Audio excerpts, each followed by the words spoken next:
हम लोग बालिग होते गए आफ्टर इंडिपेंडेंस, तो हमारा नाम पूरे दुनिया में होता था। वो खासकर इस चीज़ से कि जो डिसेंट्रलाइजेशन ऑफ पावर था,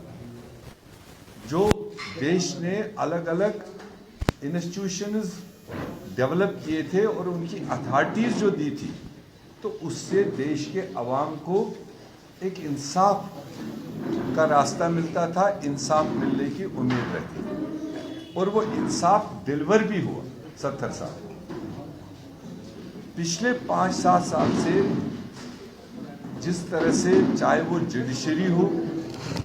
चाहे वो हमारे जितने भी इंस्टीट्यूशंस हैं जो कॉन्स्टिट्यूशनली बने हुए, जिनके अपने पावर्स डिफाइन किए गए, उन इंस्टीट्यूशंस को अपने तरीके से काम नहीं करने दिया जा रहा है। ये कांग्रेस पार्टी ने बारहा आपके जरिए से लोगों की बात रखी। हम आज नहीं कहेंगे कि सीबीआई, ईडी, दूसरी एजेंसीज किस किस तरह से देश को ब्रेकअप करने के लिए इस्तेमाल की जाती है। शायद जब हम उन लाइन्स पर बात करते हैं तो बहुत सारे लोगों के मन में दूसरे सवाल होते हैं, मगर आज आप सबकी जानकारी में होगा कि इसी तरह के एक कॉन्स्टिट्यूशनल बॉडी जो डिलिमिटेशन कमीशन नाम से, जिसको बाज़ाब्ता गवर्नमेंट ऑफ इंडिया और हमारे आईन हिंद के तहत उनके पावर्स डिफाइन,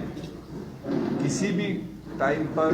नेशनल लेवल पर डिलिमिटेशन बनता हो या स्टेटों पर बनता हो, उसकी बाज़ाब्ता एक रूपरेखा बनी हुई है कि वो कैसे बनता है, कौन लोग उसमें आते हैं, किस काबिलियत के बुनियाद पर आते हैं,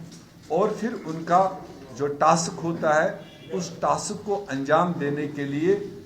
उसके लिए भी रास्ता बना हुआ है। उसमें कोई फ्री डील नहीं है, उसमें कोई उनकी पर्सनल चॉइस नहीं हो सकती है। तो यहाँ जम्मू कश्मीर में रीऑर्गेनाइजेशन एक्ट लागू होने के साथ साथ उसी में भारत सरकार ने कहा कि जम्मू कश्मीर में डिलिमिटेशन भी बिठाना है और यहाँ रीडिफाइन करना है।